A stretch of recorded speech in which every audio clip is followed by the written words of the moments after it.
Bismillahirrahmanirrahim. Alhamdulillah rabbil alamin. Allahumma shalli ala sayyidina Muhammad wa ali sayyidina Muhammad. Baik kawan semua, pada kesempatan ini kita akan membedah buku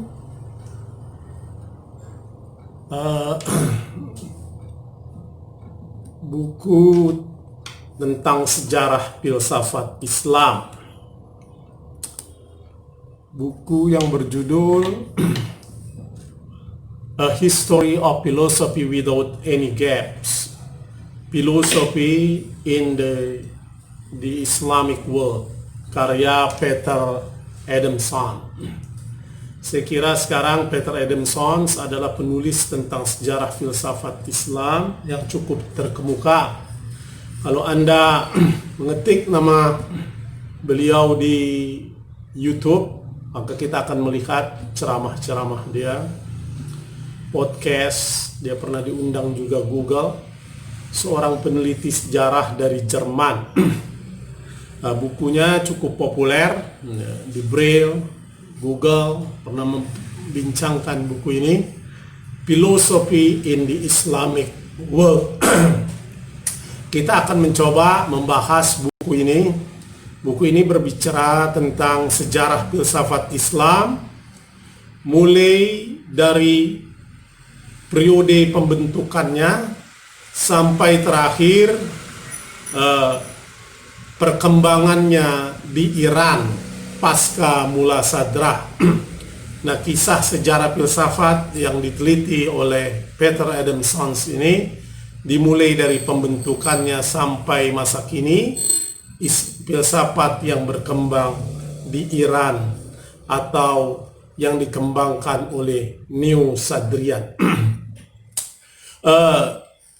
Buku ini menarik, menulis A History of Philosophy Without Any Gaps.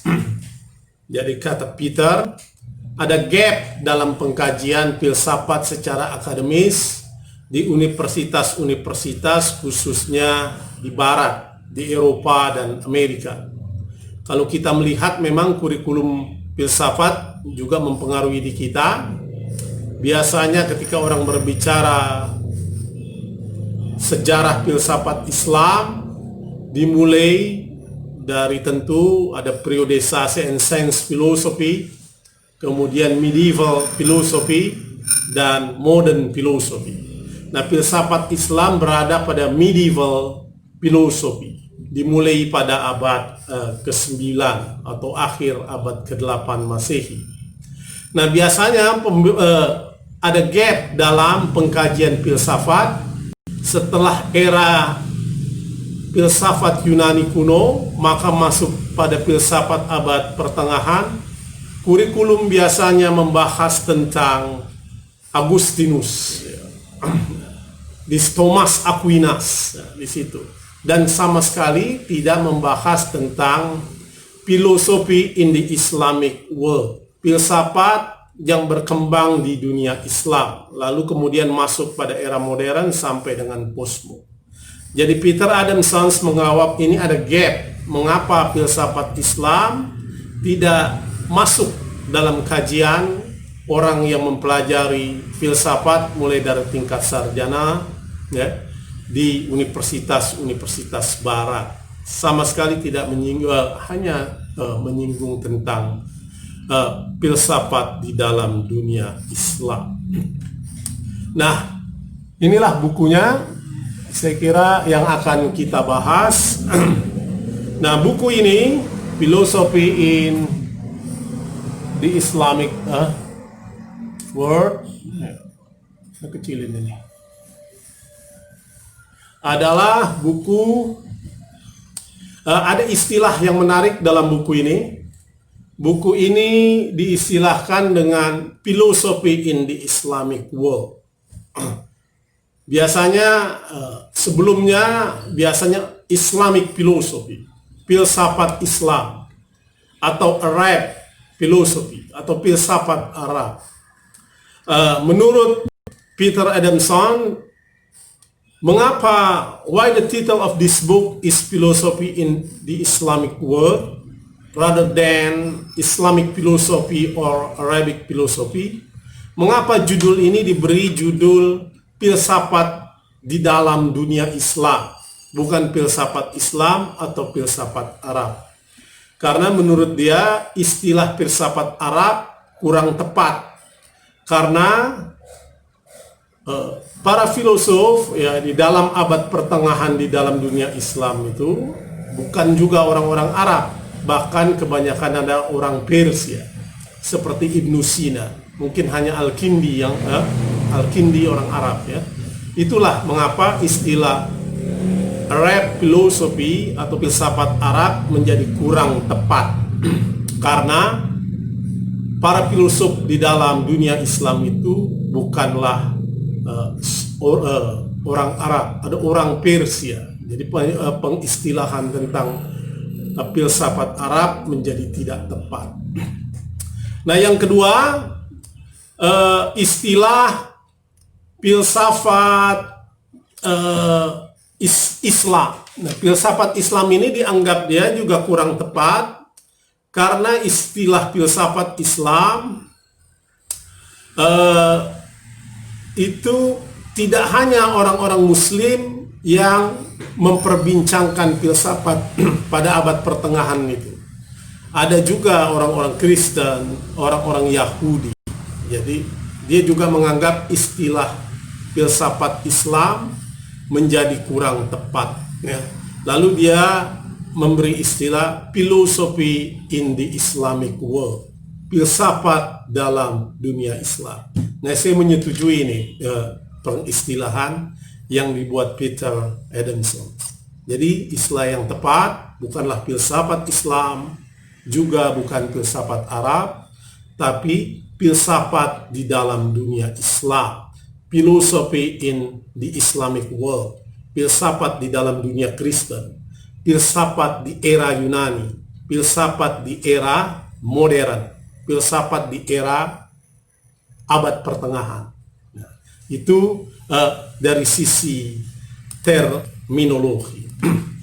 Nah, Peter Adamson memulai buku ini hanya terdiri dari 3. Buku ini diterbitkan oleh Oxford University Press. Anda bisa memperolehnya secara gratis di ketik saja judul buku ini di PDF. Anda bisa mendownloadnya secara gratis.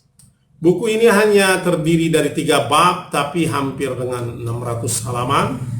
Dimulai the formative period, terus masa Andalusia, dan terakhir the later traditions, tentang perkembangan mutaakhir dari filsafat Islam. Nah, pada kesempatan ini kita akan membahas pada periode pembentukan dari filsafat Islam. Karena filsafat Islam itu kita ingin melihat bagaimana proses lahirnya Islam, filosofi in the Islamic world. Apa yang disebut dalam periode formatif dalam filsafat Islam ini, ini terkait dengan upaya translations and interpretations, berkait tentang penafsiran ya, dan penterjemahan teks-teks filsafat Yunani, khususnya filsafat Aristoteles. Jadi pada periode akhir abad ke-8, abad ke-9, pada zaman dinasti Abbasiyah, sebelum Al-Ma'mun, nanti puncaknya pada Al-Ma'mun, disitulah muncul gerakan penterjemahan filsafat-filsafat Yunani ke dalam dunia Islam. Nah, di sini Al-Ma'mun ya adalah cukup penting dia, bukan saja dalam sejarah politik, tapi juga katanya dalam history of Islamic theology dan filosofi. Jadi perkembangan di dalam teologi Islam dan filsafat Islam itu mengalami perkembangan secara teoritik pada masa Al-Ma'mun. Nah, gerakan penerjemahan itu ya, dimulai dari bahasa Yunani ke bahasa Aramaik ke Syria, dan kemudian ke Arab. Nah, gerakan penterjemahan ya karya-karya filsafat ke dalam bahasa Arab ini dimulai di akhir abad ke-8 Masehi ya, atas inisiatif para penguasa dan elit kaya. Jadi filsafat ini lahir di dalam dunia Islam karena peran dari elit kaya dan elit berpengaruh dari dinasti Abbasiyah untuk menerjemahkan karya-karya filsafat. Nanti kita lihat apa motif dari gerakan penterjemahan filsafat Islam ini yang diteliti Peter Adamson. Nah, pada masa dinasti Abbasiyah yang kedua, Al-Ma'mun, ya, nah di sini mulai dia mendirikan ya, sebuah ibu kota di Baghdad, ya, sebuah ibu kota baru di Baghdad, dan kemudian gerakan mulailah dilakukan gerakan itu dengan mendirikan yang dikenal dengan Baitul Hikmah. Jadi Baitul Hikmah itu bukan universitas, tapi itu sebenarnya pusat penterjemahan biasa saja, bukan seperti digambarkan pada umum. Seakan-akan enggak. Memang ada dalam kajian sains dan penterjemahan karya-karya dari filsafat Yunani. Dalam propagandanya Al-Ma'mun ya, ketika melakukan penterjemahan itu mengklaim ya, bahwa dia bermimpi berjumpa Aristoteles. Ini menurut Al-Ma'mun dia melakukan pengakuan seperti itu. Dan biasalah mimpi ini seringkali ditarik untuk sebagai alat legitimasi dalam sebuah gerakan. Nah, gerakan penterjemahan itu. Nah, ada beberapa alasan dalam penterjemahan besar-besaran itu. Yang pertama ada kepentingan teologis. Ada kepentingan teologis. Nah, ini adalah salah satu motif dari gerakan penerjemahan filsafat Yunani ke dalam bahasa Arab. Jadi ada gerakan teologis. Gerakan itu itulah motif dari gerakan penterjemahan itu. Karena pada masa itu ada perselisihan teologis, ya kita tahu bagaimana tentang misalnya Quran itu diciptakan atau tidak, ya kan? Al-Ma'mun ya, yang mendukung Quran itu diciptakan itu melakukan persekusi terhadap ya kelompok yang lain. Nah, ada perselisihan teologis dan juga dengan Bizantium. Nah, menurut Peter Adamson, alasan penerjemahan besar-besaran itu adalah untuk kepentingan perselisihan teologis itu. Nah, itulah salah satu motif penerjemahan karya-karya Yunani ke dalam bahasa Arab.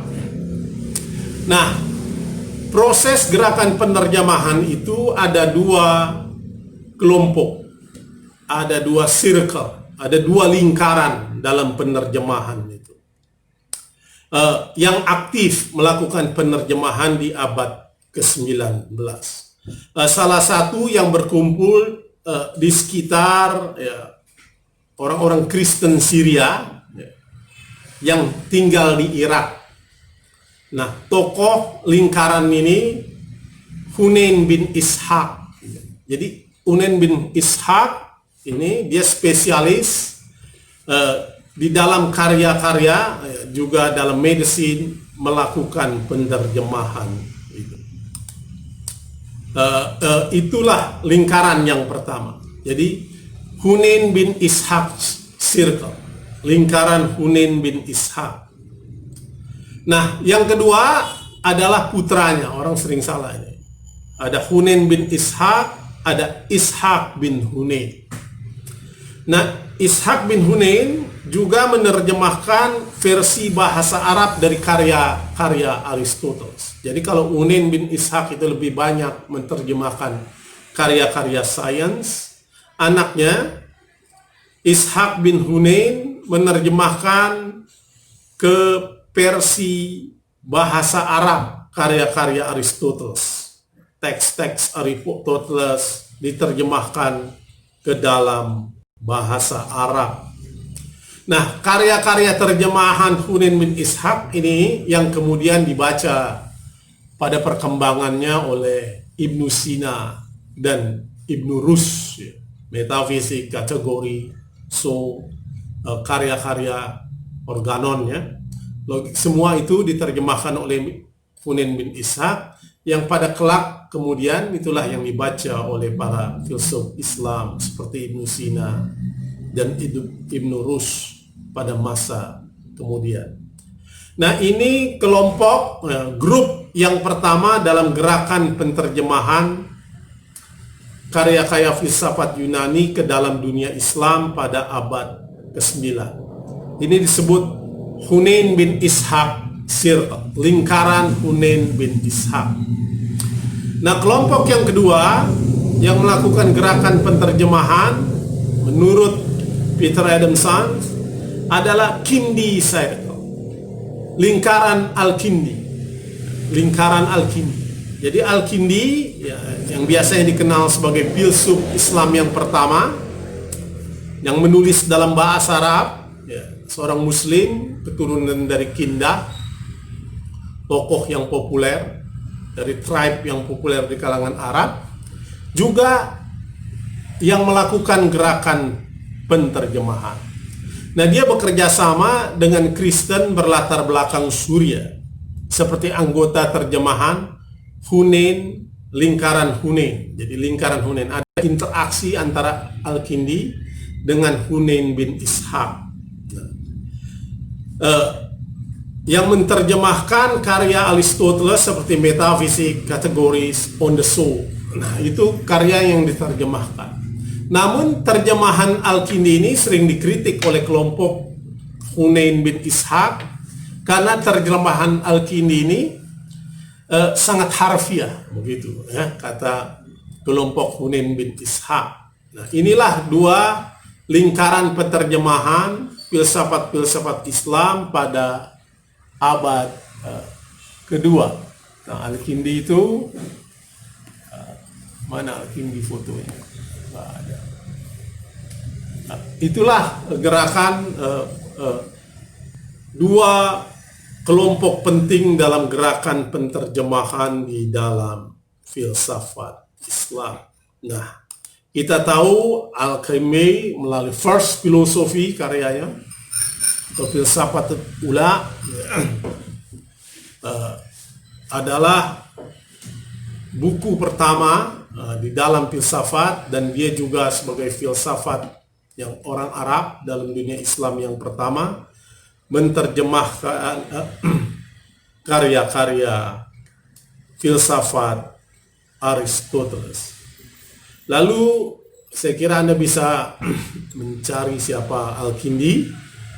Nah, Peter Adamson ini adalah salah satu penulis yang banyak menerjemahkan karya-karya Al-Kindi bersama kawannya Peter Purman ke dalam bahasa Inggris. Nah, Al-Kindi ini adalah dia adalah guru dari anak Mu'tasim, Khalifah Bani Abbas itu, yang bernama Ahmad. Nah, beberapa karya Al-Kindi ini sebenarnya untuk para khilafah itu. Misalnya di sini dikatakan he was tutor the this Khalif sons Ahmad bin Al-Mu'tasim and dedicate several works to him. Jadi karya-karya filsafat Al-Kindi itu didedikasikan untuk Ahmad putra bin Al-Mu'tasim. Jadi karya-karya Al-Kindi filsafatnya itu dimulai ditulis untuk didedikasikan kepada anak Khalifah Al-Mu'tasim yang belajar filsafat kepadanya. Nah, itulah masterpiece Al-Kindi, First Philosophy, ya, yang dia persembahkan untuk khalifah pada masa itu. Nah, ini nampak sekali bahwa karya-karya filsafat Islam itu lahir memang pada awalnya untuk kepentingan menyusun amunisi argumentasi dalam perselisihan teologis, dan Al-Kindi mempertembakkan karya filsafatnya itu kepada khalifah yang berkuasa pada masa itu. Ini ada relasi antara filosof dan para penguasa di khalifah pada masa itu. Al-Kindi juga menulis tentang risalah singkat tentang kategori Aristoteles dan pembuktian bahwa jiwa itu imaterial. Nah, inilah yang kemudian menjadi pegangan di dalam filsafat Islam, bahwa jiwa itu mujarrad, dia tidak material, imaterial. Ini pertama kali dirumuskan pandangan ini oleh Al-Kindi. Nah, Al-Kindi menyebut filsafatnya itu sebagai filsafatul ula, atau menyebut karyanya itu sebagai filsafat yang pertama. Al-Kindi juga lah yang memperkenalkan tentang istilah yang kemudian dikembangkan oleh Ibnu Sina sebagai al-aql al-awwal atau first intellect, yang kemudian dalam tradisi filsafat sering juga disebut sebagai akal aktif. Nah, ini menjadi kata kunci dalam pembahasan di dalam filsafat Islam. Tadi di awal sudah dijelaskan bahwa tujuan buku ini adalah untuk mengatasi gap, jadi membangun filsafat tanpa gap. Karena apa? Karena ada interaksi antara filsafat di dalam dunia Islam dengan filsafat di dalam dunia Kristen dan dunia Yahudi. Nah, pengaruh Al-Kindi juga begitu kuat dalam teologi Yahudi menurut Peter Adamson. Pengaruh Al-Kindi kepada teologi Yahudi misalnya kepada Sa'id bin Yusuf Al-Fayyumi, atau lebih dikenal sebagai Sadia Ghaun, adalah seorang ahli Jewish mutakalimi, ahli teologi Yahudi. Nah, ahli teologi Yahudi ini pun dia belajar dari karya-karya Al-Kindi. Nah, Sadia ini ada risalahnya, filosofisnya dikenal sebagai buku dia yang orang Yahudi ini adalah Kitabul Amanah wal I'tiqad, The Book of Doctrines and Beliefs, buku atau tentang doktrin dan iman. Al-Amanat wal I'tiqad, ini tentang keyakinan-keyakinan, filosofi kalam yang memadukan dari pandangan-pandangan Al-Kindi dengan doktrin ajaran Yahudi. Nah, ini dia peroleh dari Al-Kindi. Nah, ini apa? Menunjukkan ada interaksi dalam filsafat dengan interrelasi dengan agama Yahudi dan Kristen. Nah, itulah saya kira sekilas tentang awal pembentukan filsafat Islam. Jadi filsafat Islam itu mulai terbentuk di akhir abad ke-8 atas peran elit kaya dan penguasa Abbasiyah khususnya, dan mengalami puncaknya pada masa Al-Ma'mun. Dan kepentingan gerakan terjemahan-terjemahan itu ada kepentingan teologis yang berkorelasi dengan kekuasaan untuk mengatasi perselisihan teologis. Nah, Al-Ma'mun di sini ada kontribusi Mu'tazilah yang kita akan bahas pada minggu depan insyaallah, tentang gerakan Mu'tazilah dalam mencoba memadukan filsafat dan agama. Nah, kepentingan itulah yang dilakukan gerakan penterjemahan, dan gerakan penterjemahan itu mendapat fasilitasi oleh kekuasaan Bani Abbasiyah pada Al-Ma'mun dengan membuka Baitul Hikmah, dan karya-karya pertama filsafat Al-Kindi disepersembahkan kepada Al-Ma'mun, karena Al-Kindi mengajar Ahmad anak Al-Mutasim ya, dalam bidang filsafat. Yang kedua, pengaruh Al-Kindi juga berpengaruh kepada perkembangan teologi Yahudi,